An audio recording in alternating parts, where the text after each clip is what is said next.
Buenos días, mis queridos hermanos. Le ruego a nuestro Dios que nos envíe su Espíritu, que nos capacite para poder entender em, su realidad, su perspectiva, su verdad. Hoy vamos a tratar un texto, mis queridos hermanos, una reflexión que reside de mi búsqueda para poder entender la boda del Cordero. Recordé ayer, estaba estudiando, ¿verdad? Y recordé de que encontré un texto que hacía referencia a que la boda del Cordero, los eventos finales, son los eventos más importantes de toda la historia de la humanidad.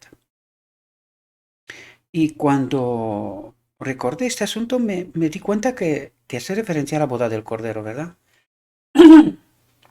Y dije, necesito buscar cuanto más con respecto a este asunto. Y tengo que confesaros, mis queridos hermanos, que he recibido entendimiento, ¿verdad? He recibido luz de lo alto. Por esto, vamos a tratar una serie de reflexiones donde voy a tratar de traer textos que nos hable precisamente de este evento, de la boda del Cordero, ¿verdad? Y todo lo que rodea este asunto, porque necesitamos entender este asunto en profundidad. Por distintas razones no hemos entendido. Me doy cuenta ahora, después de más de un año, ¿verdad? De estudio y de reflexión, de presentar las verdades, pues al repasar tantos textos y fijaos cuánto queda todavía por repasar, ¿no? Me di cuenta, poco a poco me di cuenta que hay cosas que no entendemos, sé que lo digo casi siempre, pero desgraciadamente esta es la realidad. Y ayer cuando entendí este asunto de la boda del Cordero, me vino a la mente varios textos que algunos vamos a tratar ahora y los días que van a venir, o sea, las reflexiones que van a venir, que van a seguir, vamos a tratar de entender detalles, ¿verdad? Cuanto más para que se pueda entender este asunto, porque estamos confundidos, mis queridos hermanos. Tenemos ideas distintas y ni se nos pasa por la cabeza que este evento en realidad es el gran desconocido para el pueblo de Dios. El pueblo de Dios lo ubica en el cielo y vais a ver que la boda del Cordero tiene lugar en la tierra y luego hay otra parte que tiene lugar en el cielo después. Vamos a entrar en el texto, vamos a ver qué es lo que nos trata de decir. Yo titulé este texto La boda del Cordero, en origen no es ese su título, pero como el tema que tratamos y el texto habla de este asunto, lo he titulado así.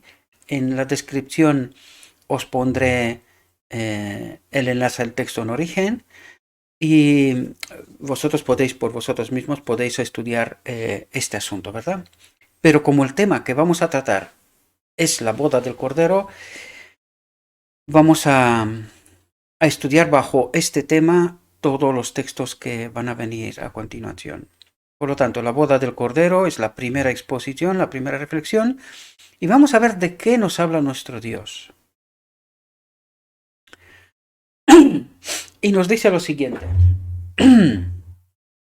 La venida de Cristo, como nuestro sumo sacerdote al lugar santísimo, para la purificación del santuario de la que se habla en Daniel 8:14, la venida del Hijo del Hombre donde está el anciano de días, tal como se la presenta en Daniel 7:13, y la venida del Señor a su templo, predicha por Malaquías, son descripciones del mismo evento. Es decir, es la entrada de Cristo en el lugar santísimo. Lo estudiamos con anterioridad en la visión de los dos tronos, ¿verdad? Nos dice que el Padre pasa primero del lugar santo al lugar santísimo, y por eso en Daniel 7:13 dice, y la venida del Señor a su templo, la venida del Hijo del Hombre a donde está el anciano de días, es decir, el Padre, tal como se la presenta en Daniel 7:13. Por lo tanto, nos habla del paso de Cristo del lugar santo al lugar santísimo, ¿verdad? Este texto ya lo hablamos en otra ocasión, pero este texto en origen empieza así, ¿verdad? Por lo tanto, y dice, y eso, hay una segunda interpretación a esto, y dice, y eso también está representado por la venida del novio a las bodas, descrita por Cristo en la parábola de las 10 vírgenes, según Mateo 25. Bien, necesitamos entrar y profundizar en este asunto, ¿verdad? ¿Quién es el novio? Cristo. ¿Y quién es la novia? ¿Verdad? ¿Y qué es lo que en realidad ocurre en esta boda? ¿Verdad? Por lo tanto, vamos a entrar. Para que podamos entender este asunto, necesitamos un texto que es un texto clave, fundamental. Sin este texto tenemos un problema de entendimiento. Con seguridad que debe de haber algún que otro. Pero como ya os dije en una reflexión anterior, si estaríamos estudiando un documento cada día de lo que la sierva ha escrito en el Espíritu Profecía, necesitaríamos 35 años. Por lo tanto, fijaos el repaso que hemos dado en un año de textos y lo que quedaría todavía. Por eso digo, hasta este momento, tanto yo como otros que investigan este asunto, han encontrado este texto, que este texto es llave, junto con el texto del propósito de Dios que se encuentra en su templo, en el desahogo de las gentes. Este texto y otros tantos textos son textos claves sin los cuales difícilmente entenderíamos lo que trataremos de, o sea, lo que tratamos de entender hoy y en las reflexiones que van a seguir, ¿verdad? Y fijaos lo que nos dice este texto aquí. Dice, la parábola del vestido de bodas abre entre nosotros una lección de suma importancia. Y una vez más, fijaos que reitera el evento más importante de toda la historia de la humanidad. Y dice, una lección de suma importancia. Porque este es el evento más importante que no hemos entendido y que necesitamos entenderlo. Es imprescindible para la última generación. Y fijaos lo que dice aquí. Dice, por el matrimonio se representa la unión de la humanidad con la divinidad. Por lo tanto, cuando nos habla de la boda del Cordero, lo que nos dice aquí es que en este matrimonio se casa la humanidad, es decir, Cristo como segundo Adán representa la humanidad y se casa con la divinidad. Y vamos a ver quién es la divinidad, quién es la novia, ¿verdad? Necesitamos entender este asunto, pero esta es la clave que necesitamos entender. Y otra clave, que también trataremos de entender, dice, el vestido de boda representa el carácter que deben poseer todos los que se considerarán invitados, y hablaremos sobre este asunto, quiénes son estos, ¿verdad? Aptos para la boda. Porque el texto, tanto este como los que van a seguir, vamos a tratar de entender todos estos asuntos, estas claves. Pero nos tenemos que quedar en este momento. Por el matrimonio se representa la unión de la humanidad, Cristo como el novio representante de la humanidad, el segundo Adán, ¿verdad? Con la divinidad. Y vamos a ver quién es la novia, quién es la divinidad, ¿verdad? Necesitamos entender este asunto. Bien, una vez dicho esto, vamos a entrar. Este es otro texto, esa parte, ¿verdad? Quizás os lo dejaré también en la descripción. Y ahora entraremos de nuevo en el texto de origen que estamos estudiando, pero necesitábamos esta clave para poder entender qué es lo que ocurre en la boda del Cordero. Y fijaos lo que nos dice. Perdón. En el verano y otoño de 1844 se hizo esta proclama. Allí viene el novio. Por lo tanto, entendemos que la entrada de Cristo del lugar santo al lugar santísimo es también, lo leímos en el texto de inicio, es la entrada de Cristo ante el anciano de días, es decir, ante el Padre, en el lugar santísimo, es decir, entra en la boda. Por eso nos dice, ahí viene el novio. Era 1844 cuando pasa del lugar santo al lugar santísimo, y es decir, la boda empieza en ese momento, ¿verdad? Y dice, se conocieron entonces las dos clases de personas representadas por las vírgenes prudentes y las fatuas. Por lo tanto, la parábola de las 10 vírgenes debería de verte, bueno, tuvo aplicación entonces, pero también al final del tiempo. Porque como entendemos que Cristo tenía que haber venido antes, entendemos que con el mensaje de 1888, la justicia de Cristo, que era el mensaje del lugar santísimo de preparación para la boda, pues Cristo tenía que haber venido ya, en aquel entonces. ¿Qué ha pasado? Al rechazar aquel mensaje, hemos vuelto al desierto, ¿verdad? La sierva dijo, camino hacia Egipto y a caminar. Y además en la dirección opuesta. Por eso aquí hay mucho entendimiento, por eso necesitábamos entender la iglesia, quién es la auténtica iglesia, el sacerdocio de Melquisedec, una serie de cuestiones que el pueblo de Dios no entiende hoy, y aun si entendiera, la gran mayoría rechazaría este entendimiento. Pero ya llegaremos. Simplemente os lo digo desde ahora para que lo tengáis en la mente, ¿verdad? A medida que pasemos por los textos, también vais a ver que aquí hay mucho entendimiento en realidad. Mucho entendimiento.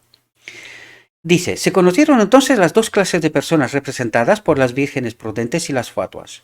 La una esperaba con regocijo la aparición del Señor y se había estado preparando diligentemente para ir a su encuentro. ¿Aquí de quién habla? De los mileritas, ¿verdad? Y el inicio del adventismo. Ellos habían descubierto los 2300 tardes y mañanas y el santuario será purificado. Y este era precisamente el inicio y el paso del lugar santo al lugar santísimo, el inicio de la boda, ¿verdad? Dice, la otra parte, ¿verdad?, de las vírgenes, presa del temor y obrando por impulso, se había dado por satisfecha con una teoría de la verdad, pero estaba destituida de la gracia de Dios. Es decir, todas las demás iglesias se han quedado en lugar santo, y ya lo vimos en la visión de los dos tronos, se han quedado en la oscuridad, ¿verdad? Pero como os comenté antes, estas vírgenes, esta parábola tiene aplicación también para la última generación, no solamente para aquel momento, ¿verdad? Ya lo hablaremos cuando toque, hablaremos también de este asunto, pero ahora necesitamos entender la boda del Cordero, ¿verdad? En la parábola, cuando viene el novio, las que estaban preparadas entraron con él a las bodas. Y ahí vemos que un grupo pequeño, los mileritas, adventistas, entraron en el lugar santísimo, por decirlo, o es decir, se presentaron delante del lugar santísimo. Por eso nos dice aquí, las que estaban preparadas entraron con él a las bodas. La venida del novio presentada aquí se verifica antes de la boda. Dice, se verifica antes de la boda. Fijaos lo que nos dice aquí, porque es sumamente importante. Dice, la boda representa la recepción por parte de Cristo de su reino. Antes vimos en el texto clave que el matrimonio representa la unión de la humanidad, a la cual representa Cristo, con la divinidad. Y aquí dice, la boda representa la recepción por parte de Cristo de su reino. El reino celestial, ¿verdad? Y dice, la ciudad santa, la nueva Jerusalén, que es la capital del reino y lo representa, se llama la novia, la esposa del Cordero. Bien, aquí necesitamos entender algo. Y nos lo dirá también el texto, ¿verdad?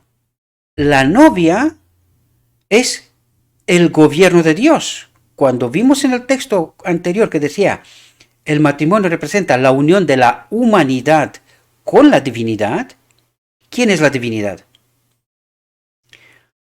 Es el Padre. El único Dios verdadero, ¿no? Es el Padre.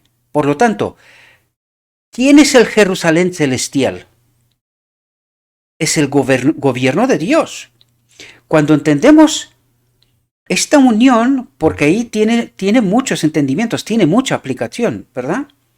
Ahí entendemos, y luego veremos el texto también, ahí entendemos que ahí Cristo vuelve a unir la tierra que había estado separada del reino de Dios hasta este momento, vuelve a unir la tierra, él como el novio, como representante de la tierra, vuelve a unir la tierra con el cielo, con la Jerusalén celestial, con el gobierno de Dios, con la ley. Estemos atentos porque, claro, hay muchos textos que nos hablaban de esto y en todos ellos hemos visto significados y aquí nos da otro nuevo. Nos dice, la novia es la Jerusalén celestial, es decir, el gobierno de Dios.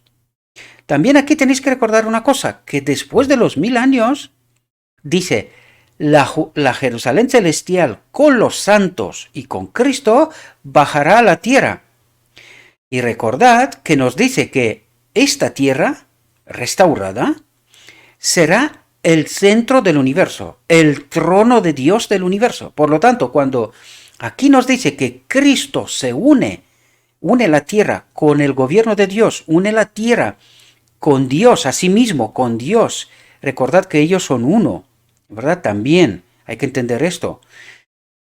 Cuando entendemos que une la tierra con la gloria de Dios, con la ley, esto es realmente la lección que trata de darnos aquí, en esta unión. Y esto, tenemos que tenerlo claro, ocurre antes de la venida del Señor aquí en la tierra. Y el texto nos lo dirá, ¿verdad? Trato de explicaros todos estos asuntos, mis queridos hermanos, porque aquí hay mucho texto y mucho entendimiento. Todo está en metáforas y en símbolos. Por esto no logramos entender este asunto hasta ahora. Es apenas ahora que en realidad logramos entenderlo. Y como os dije ayer al estudiar este texto, al recordar tantos y tantos textos, me di cuenta de la verdad. Y vais a ver que a través de todos los textos, poco a poco vamos a ir confirmando lo que yo ya os estoy diciendo ahora, ¿verdad? Y dice, la boda representa la recepción por parte de Cristo de su reino, la ciudad santa, la nueva Jerusalén, que es la capital del reino y lo representa, se llama la novia, la esposa del Cordero. Por lo tanto, ¿quién es la novia, la esposa del Cordero? La Jerusalén, la ciudad santa. Recordad que cuando Cristo subió en su ascensión, antes de su ascensión al cielo, dijo, me voy para prepararos un lugar, ¿verdad? Pues se entiende que preparar un lugar tiene que ver con esta decisión final con el Padre, ¿verdad? Para con todos aquellos que serán parte del nuevo reino, ¿verdad? Del reino restaurado, por decirlo de alguna manera. Fijaos lo que nos dice el texto a continuación. Dice, el ángel dijo a Juan, ven que te voy a presentar a la novia, la esposa del Cordero, ¿verdad? La esposa del Cordero. El profeta agrega, me llevó en el espíritu y me mostró la ciudad, Jerusalén, que bajaba del cielo, procedente de ¿quién? Procedente de Dios. Por lo tanto, la nueva Jerusalén representa a Dios. Es decir, ahí hay dos entidades. Cristo como representante de la humanidad y el Padre como representante del gobierno de Dios, ¿verdad? De la ley, de la gloria de Dios. Vamos a ver por qué digo todo esto, porque luego os voy a traer otro texto para que juntemos, conectemos todas esas metáforas, todos esos símbolos, ¿verdad? Para que lleguemos a la verdad que no logramos entender hasta ahora, ¿verdad? Por lo tanto, ahí vemos que es la unión entre el Cordero como el novio y la Jerusalén celestial como el gobierno de Dios, es decir, con el Padre, representante del universo, del mundo, de los mundos no caídos, ¿verdad? Por lo tanto, la unión es entre Cristo y el Padre. Y lo vais a ver, Él une la humanidad con el gobierno de Dios de nuevo, lo que se había separado en Edén, ¿verdad? Bien, sigamos. Fijaos lo que nos dice aquí. Dice, entonces, claramente, la novia representa la ciudad santa, que a su vez representa al Padre, el gobierno de Dios, ¿verdad? Y las vírgenes que somos nosotros, su iglesia, dice, que van al encuentro del novio, son un símbolo de la iglesia. Dice, son un símbolo de la iglesia. Ya hemos hablado quién es la iglesia. Seguiremos hablando porque necesitamos entrar en profundidad en este asunto. Este también es de suma importancia, que no hemos entendido. Por esto, bajo inspiración, ¿verdad? He tratado el asunto de la orden de Melquisedec, la orden de Levi, quién es la iglesia y todos estos asuntos, porque están ligados con lo que está pasando en la boda del Cordero. ¿Quiénes son las vírgenes que participan en la boda del Cordero? ¿Verdad? Y dice, en el Apocalipsis se dice que el pueblo de Dios, son los invitados a la cena de las bodas. Ayer hablaba con alguien y me decía, no, es que la novia somos nosotros, la novia de Cristo. Y digo, no, estás equivocado. Dice, no, pero si es lo que creemos nosotros. Pues estás equivocado y nosotros estamos equivocados, ¿verdad? No entendemos la realidad. No entendimos bien la verdad, ¿verdad? Dice, si son los invitados, es decir, las vírgenes, si son los invitados, no pueden representar también a la novia. Y aquí es donde cometimos un error a pesar de que está escrito. Es verdad que no hay mucho texto con respecto a este asunto. También es verdad esto, no hay mucho texto. Pero el que haya, lo trataremos, porque necesitamos entender en profundidad este asunto. Y dice, son los invitados, las vírgenes, no pueden representar también a la novia. Cristo, según lo consigna el profeta Daniel, recibirá del anciano de días en el cielo, y fijaos lo que recibirá: dominio, gloria y reino. Por lo tanto, ¿qué es lo que ocurre en la boda? La unión entre el reino terrenal y el reino celestial. ¿Y quién es el novio y quién es la novia? Es Cristo como representante de la humanidad y el Padre como representante del reino celestial, de la Jerusalén celestial, ¿verdad? Por lo tanto, la unión está entre estos dos representantes, ¿verdad? Une la tierra con el cielo, con la divinidad. Recordad la clave que leímos antes. Dice, el matrimonio representa la unión de la humanidad con la divinidad. Y es así como tenemos que entenderlo. Es así como se tiene que entender la boda del Cordero. Une la tierra con la divinidad. Es decir, el representante de la humanidad se une con el representante de la divinidad. Cristo se une con el Padre. De hecho, siempre han estado juntos. Pero en este caso el simbolismo es más profundo. Une los dos reinos que se separaron, ¿verdad? En Edén. Y también las vírgenes, que este es otro entendimiento que reside también de la boda del Cordero, reciben la ropa blanca. Y vamos a ver qué es esto, porque también reside de la clave.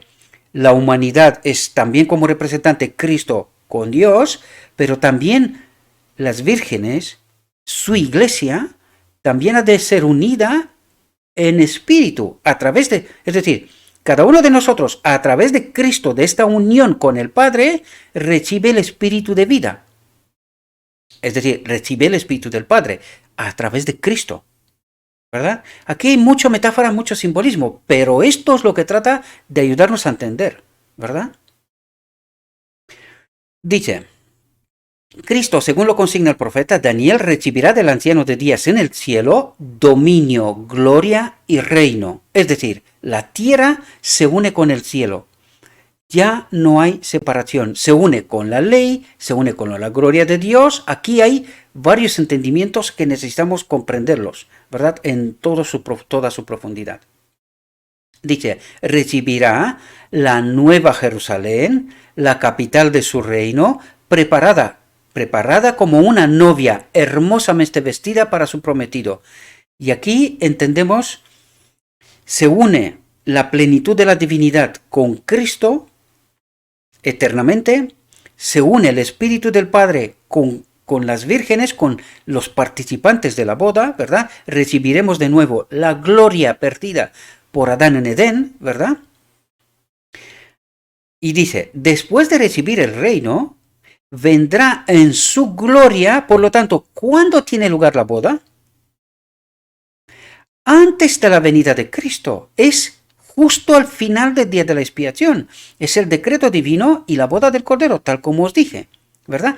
Pero fijaos lo que nos dice ahora, porque la boda empieza antes de la venida de Cristo y termina con la entrada triunfal en el cielo. Allí tendrá lugar la cena. La cena tendrá lugar en el cielo, pero la boda tiene lugar antes de la venida de Cristo. Y esto es justo lo que nos dice aquí. Después de recibir el reino, vendrá en su gloria como Rey de Reyes y Señor de Señores, ¿verdad? Vendrá en la plenitud de la divinidad para redimir a los suyos. ¿Entendéis? Dice, para redimir a los suyos, para llevarse a los suyos que en la boda han recibido la ropa, el símbolo de la gloria de Dios. Enseguida lo veremos en el texto, ¿verdad?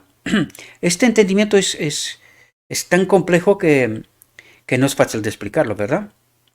Pero, como siempre os digo, tenéis el Telegram y podéis acudir y charlar sobre este asunto. De hecho, estamos programando un encuentro en una videoconferencia en donde podamos debatir, hablar sobre todos estos asuntos, ¿verdad? Los que desean participar, que están parte del grupo de Telegram, ¿verdad? Por lo tanto, después de recibir el reino, vendrá en su gloria como Rey de Reyes y Señor de Señores para redimir a los suyos, quienes se sentarán con Abraham, Isaac y Jacob a la mesa en su reino. Es decir, la cena tendrá lugar en el cielo. Cuando Cristo viene, la segunda venida visible, la primera venida es esta boda que tiene lugar en el lugar santísimo. Tenemos que entenderlo claramente. Esto tiene lugar en el lugar santísimo, la boda, ¿verdad? Y luego, y esta es la primera venida silenciosa, como dijimos nosotros, es cuando recibiremos la ropa blanca, ¿verdad? Y todos los eventos que iremos tratándolos, ¿verdad? Poco a poco. Por lo tanto, quienes se sentarán con Abraham, Isaac y Jacob a la mesa en su reino, para participar de la cena de las bodas del Cordero. Las cenas serán después de la segunda venida en el cielo, ¿verdad? Y aquí, fijaos lo que ocurre en esta boda, porque este texto también es otro texto clave que nosotros lo comentamos, ¿verdad? Y dice, entonces oímos la voz de Dios que sacudió los cielos y la tierra y dio a los 144.000 a las 10 vírgenes, ¿verdad? Bueno, a las vírgenes no son 10 porque algunas son infatuas, ¿verdad? Pero dio a los 144.000 que son representantes del pueblo, ¿verdad? Representan al pueblo de Dios, el día y la hora de la venida de Jesús. Y dice, entonces los santos fueron libres de pecado, ¿verdad? Unidos y llenos de la gloria de Dios. Es decir, Adán es restaurado de nuevo. Aquí es cuando recibiremos la ropa blanca, el Espíritu del Padre, ¿verdad? Estamos de nuevo unidos a través de Cristo, porque esto es lo que representa la boda. A través de Cristo estamos unidos con el Espíritu del Padre, ¿verdad? Recordad que Cristo permanecerá con la naturaleza de Adán por la eternidad, ¿verdad? Por lo tanto, el único Dios verdadero es el Padre y de él emana toda la vida, ¿verdad? Y a través de Cristo recibiremos vida, recibiremos esto, unidos, llenos de la gloria de Dios, el Espíritu de Dios que había perdido a Adán en Edén, ¿verdad? No sigo porque, bueno, luego nos habla de la segunda venida, ¿verdad? Dice, y vi una nube ardiente venir donde Jesús estaba y se quitó su vestimenta de sacerdote, por lo tanto, ¿dónde tiene lugar la boda? Antes de quitarse de su vestimenta de sacerdote, ¿verdad? Y se puso su manto real, tomó su lugar en la nube que lo llevó al este, donde se apareció por primera vez a los santos en la tierra, una pequeña nube negra que era el signo del Hijo del Hombre. Mientras la nube pasaba del lugar sagrado al este, lo que llevó varios días, la sinagoga de Satanás adoraba a los pies de los santos, porque en este momento ellos tenían la gloria del Padre en ellos. Por eso la sinagoga de Satanás adoraba a los pies de los santos. Ya no los puede tocar, ¿verdad? Y recordad que lo estudiamos esto. Esto es, la boda tiene lugar después del decreto divino y antes del decreto de muerte. Es decir, entre el decreto el decreto de la ley dominical y antes, perdón, Después del decreto de la ley dominical tiene lugar la boda, la unión, la gloria de Dios, ¿verdad? Esta ropa blanca, la boda del Cordero, y antes del decreto de muerte. Porque en el decreto de muerte aquí no quedaría uno, ¿verdad? Por lo tanto, entre el decreto de la ley dominical y el decreto de muerte tiene lugar la boda del Cordero, y es ahí donde nosotros estaremos unidos y llenos de la gloria de Dios. Por eso la sinagoga de Satanás, ya lo estudiamos en otros textos, adorará a los pies de los santos, porque adoran ¿a quién? Al Padre, ¿verdad? El Padre que está en este templo, ¿verdad? Volvemos de nuevo al texto de origen y dice, la proclama. Ahí viene el novio, en el verano de 1844, indujo a miles de personas a esperar el inmediato advenimiento del Señor. En el tiempo señalado, vino el novio, no a la tierra, como habían entendido inicialmente los mileritas, como el pueblo lo esperaba, sino al anciano de días en el cielo, a las bodas. Por lo tanto, ¿dónde tienen lugar las bodas? En el lugar santísimo, ¿verdad? Es decir, a recibir su reino. Y esto ocurre al final del día de la expiación, ¿verdad? En el lugar santísimo. Antes de que se quite la vestimenta de sumo sacerdote. Y fijaos lo que dice ahora. Las jóvenes, las vírgenes, que estaban preparadas, entraron con él al banquete de bodas. Y se cerró la puerta. Se cerró la puerta es lo que impide al pueblo de Dios hoy entender esta preparación, de la que tanto nos habla la Biblia y el Espíritu Profecía. No logramos entender el mensaje explícito para el día de la expiación. Lo mezclamos con el mensaje del lugar santo. Y en la visión de los dos tronos nosotros vimos que cuando Cristo abandona el lugar santo, aquella obra queda atrás, cerrada. Por lo tanto, todo aquel entendimiento del lugar santo no se tiene que mezclar con lo que ocurre en el lugar santísimo. ¿Y qué es lo que estamos haciendo nosotros? Entremezclar la justificación por la fe de Lutero, que era el mensaje del lugar santo, con la justicia de Cristo, que es el mensaje del lugar santísimo. Son dos cuestiones que tienen que ver con la obra del lugar santo, ¿verdad? Y que tiene que ver con la obra del lugar santísimo. Y vais a ver que en el santuario, aunque hay una línea de continuidad, pero una obra y la otra no son lo mismo. Son obras distintas. De una manera actúa el creyente en el lugar santo, ¿verdad? Trayendo el cordero para el perdón de pecado y por fe es salvo. Y otra cosa es la obra del lugar santísimo, en donde es la obra del sumo sacerdote a favor del creyente. Porque el creyente, ¿cómo está? Ayuno y oración delante del lugar santísimo. ¿Qué es lo que hemos hecho nosotros? Hemos juntado estos dos entendimientos, estas dos obras, y aquí por eso nos dice aquí, y se cerró la puerta del lugar santo.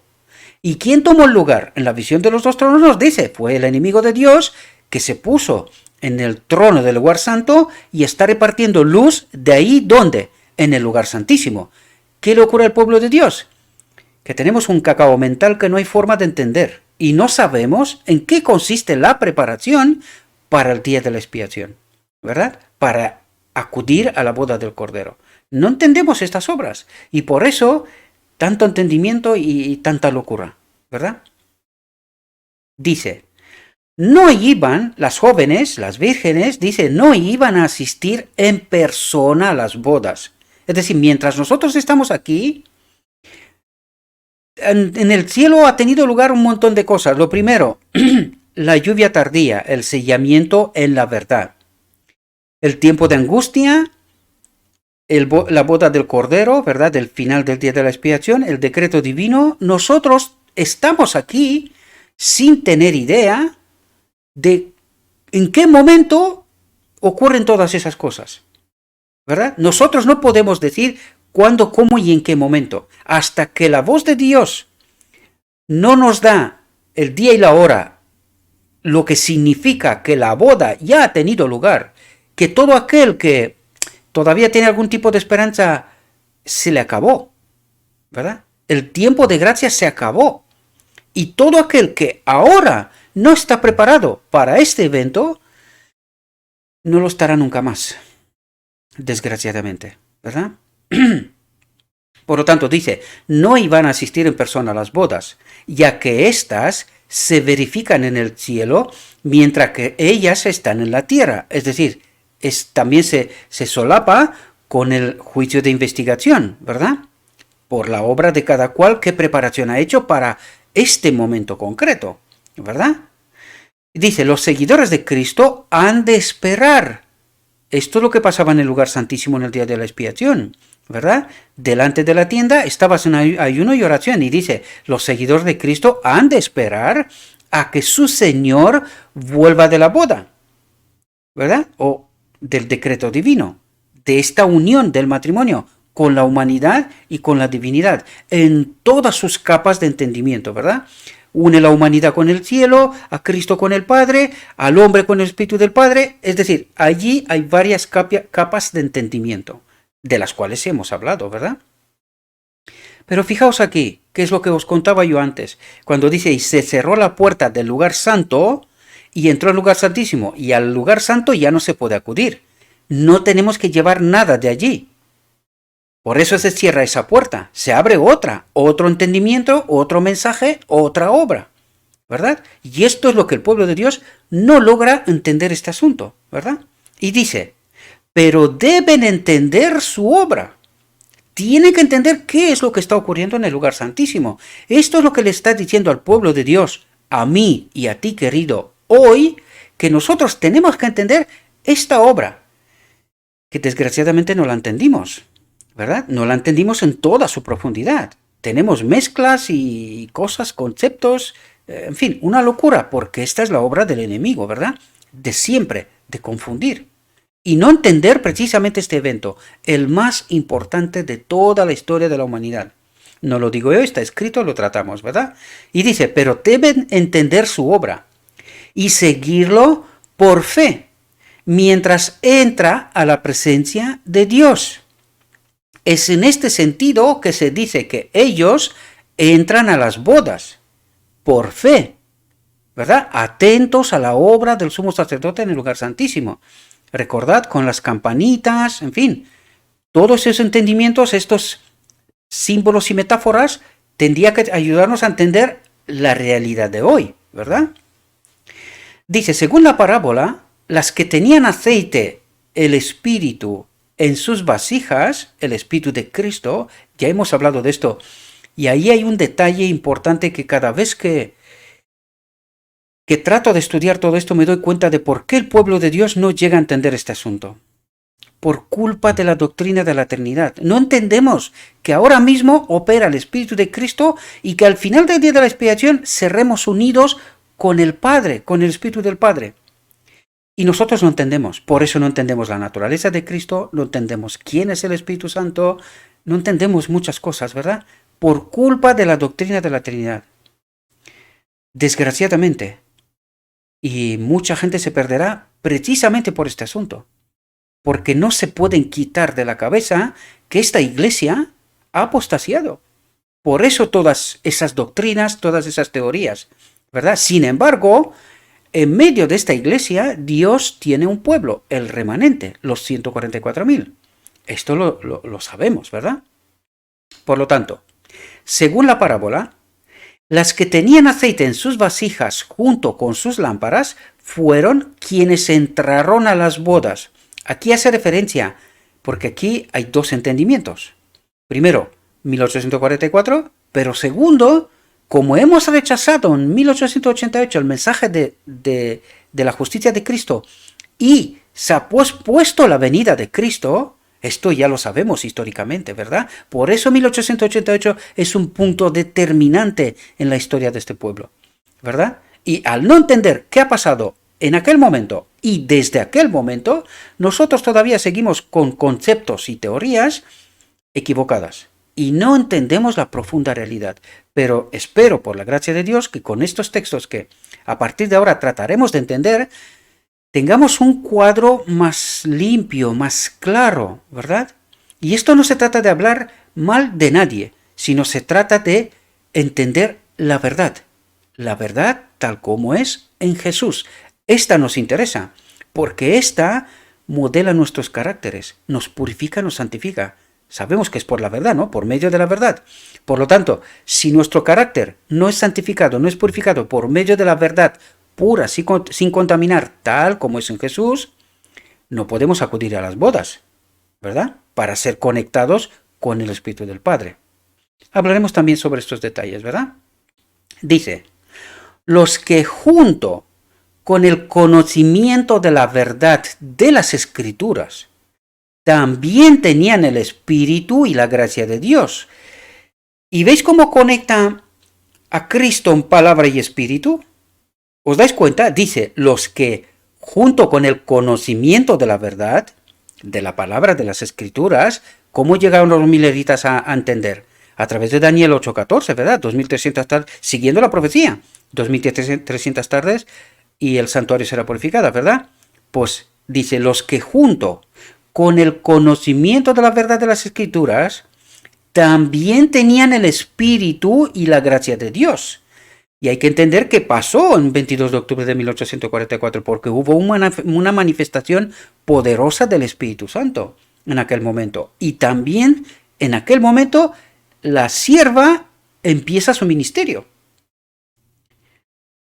¿Podéis entender? Y dice, ¿y quienes en la noche de su amarga prueba habían esperado con paciencia y escudriñaban la Biblia en busca de más luz? Fueron los que reconocieron la verdad referente al santuario en el cielo y el cambio de ministerio del Salvador, y por fe le siguieron en su obra en el santuario celestial. Y todos los que por el testimonio de las Escrituras aceptan, dice, las mismas verdades. ¿Y esto qué quiere decir? Que en todo este lapso de tiempo, desde 1844, alguien ha trabajado asiduamente para marearnos, confundirnos, entremezclar la verdad. Esto es lo que nos dice la visión de los dos tronos también, que el enemigo de Dios, cuando ocupó el trono del lugar santo, empezó a enviar luz y a atraer a aquellos que estaban delante del lugar santísimo. Tratamos de entender este asunto, poco a poco los iba trayendo para atrás, es decir, al entendimiento del lugar santo. ¿Y se ha producido qué? Una mezcla de verdades, de conceptos del lugar santo, de la obra del lugar santo que Cristo abandonó, y con el mensaje del 1888 del lugar santísimo, la justicia de Cristo, que rechazamos. Y es que ahora nos dice, y todos los que por el testimonio de las Escrituras aceptan las mismas verdades. ¿Cuáles? Las que rechazamos en 88, ¿verdad? Y las que tenían también los pioneros. Y siguen, entre los cuales la doctrina de la Trinidad no estaba. Por eso no entendemos. Esto es una clave sumamente importante de por qué no logramos entender estas realidades. Y siguen por fe a Cristo mientras se presenta ante Dios para efectuar la última obra de mediación. ¿Cuál es esta última obra de mediación? El decreto divino, la obra del Cordero, ¿verdad? En donde cada uno de los que han entrado en la boda recibirán el Espíritu del Padre. Y para recibir su reino a la conclusión de esta obra, ¿verdad? Todos ellos están representados como quienes entran a las bodas, ¿verdad? De su pueblo, de los 144,000, ¿sí? Y aquí nos dice, en la parábola de Mateo 22 se emplea la misma figura de las bodas y se ve a las claras que el juicio investigador se realiza antes de las bodas. Antes de verificarse estas, entra el rey, el padre, para ver a los huéspedes y cerciorarse de que todos llevan la vestimenta de bodas. ¿Y qué es esta vestimenta de bodas, queridos? Es que esta vestimenta de bodas es el carácter. Es el carácter, nuestro carácter que hemos de modelar ahora, antes de llegar a la boda. Porque en base a ese carácter recibiremos esta vestimenta, ¿verdad? El manto inmaculado del carácter lo dice, lavado y emblanquecido en la sangre del Cordero. Dice, al que se le encuentra defectuoso, se lo echa fuera. Y ahora entendéis de por qué esta herejía de pecamos hasta que Cristo viene Esto no modela el carácter. Esto de cree y serás salvo tampoco modela el carácter, porque este cree y serás salvo es del lugar santo. Es un entendimiento del lugar santo. En el lugar santísimo, la obra de Cristo es de purificación, santificación, a través de la verdad, de cuál es la auténtica obra que Cristo está haciendo. La boda, el decreto divino, la conexión de la humanidad con la divinidad, tanto como Cristo con el Padre, la humanidad con el cielo, cada uno de nosotros con el Espíritu del Padre, con la ley, con la gloria de Dios. ¿Entendemos las distintas capas de entendimiento? ¿Verdad? Al que se le encuentra defectuoso, se lo echa fuera. Pero todos los que al ser examinados resultan tener la vestidura de bodas, son aceptados por Dios y juzgados dignos de participar su reino. ¿Y de quién son juzgados? Del Padre. Y dice, y considerados dignos de participar de su reino. Y cuando se considera digno, ahí se dará el decreto divino en donde en un solo día, fijaos, tipo antitipo, el día de la expiación, un día, y en un solo día, en aquel momento, se da el decreto divino para los 144.000, los que son encontrados dignos para participar de su reino, dice. Y ahora entendemos la unión del matrimonio, ¿no? La humanidad con la Jerusalén celestial, ¿verdad? La novia de Cristo. Pues dice, serán juzgados, aquí habla de nosotros, de mí y de ti, querido. Y dice, pero todos los que al ser examinados resultan tener la vestidura de bodas, ¿qué es eso? El carácter de Cristo, ¿verdad? El carácter que ha sido modelado por Cristo hasta aquel momento. ¿Cómo? A través de la verdad, a través justo de lo que estamos tratando de entender aquí. Y que el pueblo de Dios no ha entendido. ¿Por qué? Por culpa de doctrinas y teorías falsas, ¿verdad? Y no llegan a entender qué es lo que está ocurriendo y cómo hemos de prepararnos nosotros para este evento.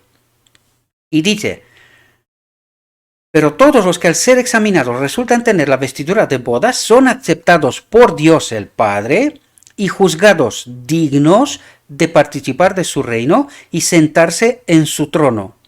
Esta tarea de examinar los caracteres, de determinar quiénes están preparados para el reino de Dios, es la del juicio investigador, que es antes de las bodas, empezó por ahí, ¿verdad? La obra final en el santuario celestial. ¿Entendéis cuánta teología hay aquí, verdad? ¿Cuánto entendimiento hay aquí, mis queridos hermanos? ¿Y cómo podríamos entender nosotros esto sin entender lo que nos dice las Escrituras y el Espíritu Profecía? Y sobre todo por Espíritu Profecía. Porque si tú tratas de entender esto solo con la Biblia, pues ya vemos lo que hemos entendido. Teniendo la Biblia, incluido el Espíritu Profecía. Aún así, no hemos entendido. ¿Por qué? Porque el enemigo de Dios, desde el lugar santo, entremezcló la verdad, la metió en el lugar santísimo y nos metió enseñanzas y doctrinas falsas, sin las cuales nosotros no podemos llegar a entender esto en profundidad, ¿verdad? ¿Qué es lo que en realidad está ocurriendo? Dice, cuando haya terminado esa obra de investigación, cuando se haya examinado y fallado los casos de quienes en todos los siglos han profesado ser seguidores de Cristo, entonces, y no antes, habrá terminado el tiempo de gracia y se cerrará la puerta de la misericordia. Y todos aquellos que no se han preparado para este evento, recordad, todavía la venida de Cristo no ha ocurrido, la visible me refiero. La invisible, la sierva la llama, la invisible es la boda del Cordero, en donde nosotros participamos, pero no presencialmente, sino a través de Cristo, ¿verdad? Y todos los que no se han preparado para aquel momento, el tiempo de gracia se ha terminado para el pueblo de Dios. Queda un pequeño lapso de tiempo, el tiempo de gracia para el mundo, para que todo aquel que entiende esta realidad, porque en aquel momento los 144.000 proclamarán con el poder de Dios estas verdades. Aquellos que las aceptarán tendrán la última oportunidad de ser salvos, ¿verdad? Y quien no, se acaba. Viene la segunda venida de Cristo y aquí se termina toda la historia, ¿verdad? Así que las palabras las que estaban preparadas entraron con él a las bodas y se cerró la puerta, nos conducen a través del ministerio final del Salvador, hasta el momento en que quedará terminada la gran obra en favor de la salvación del hombre. Por lo tanto, la salvación del hombre sin la obra del lugar santísimo no está terminada, y todos aquellos que creen que en la cruz se ha terminado todo, no entienden. Por eso nos dice que cuando pasó del lugar santo al lugar santísimo, aquella puerta se cerró, y los que quedaron ahí con aquel entendimiento están en plena oscuridad. La gran pregunta es, mis queridos hermanos, de todas las denominaciones, ¿quieres ser salvo? Necesitan entender estas verdades. Y el pueblo escogido, la iglesia de la Odisea, tiene que entender estas verdades. Necesitamos salir de esta confusión, mis queridos hermanos. Necesitamos quitar y entender primero, asumir que este pueblo está bajo engaño.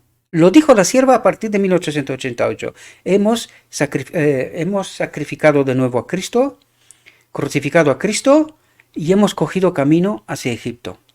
Y desde aquel momento empezó la obra destructora del enemigo de Dios con el pueblo de Dios. Por eso solamente un remanente de esta iglesia de la Odisea será salvo. Porque la mayoría están muy despreocupados porque los maestros dicen paz y seguridad, no estudian para que se enteren de estas realidades. Como os lo he dicho en muchas ocasiones, yo no soy ninguna luminaria. Todo lo que recibo lo comparto con vosotros como no puede de otra manera, y esto es una advertencia para todos aquellos que entienden este mensaje. Estúdielo, asegúrese de que esto es así y no lo retengan, proclámenlo, porque también así se puede perder la salvación. Es que nosotros tenemos que cooperar con Cristo en esta obra de salvación al hombre. Esto también es parte de esta preparación, ¿verdad? Para este último momento.